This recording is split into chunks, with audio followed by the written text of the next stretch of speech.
एका ठिकाणी सारे राहतानी कामाला सफार पोट दुखाचं निमित्त कलपोरग जात नाही कामावर हात घेऊन फिरसून रेडू नको आई बापाला सोडू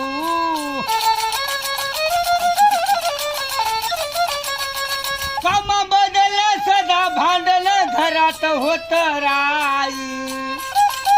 पोरगा ऐकना आई बापाचं काहीच कळत नाही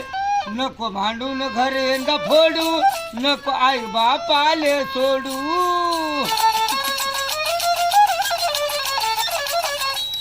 आज खायला मरत कम नाही करत खराब याची खोड लग्न झाल्यापासून आले पोरग बोलत नाही गोड सांग समान बोम नको धाडू नको आई बापाला सोडू नको वाद भावात पाडू नको गिरती जगात धाडू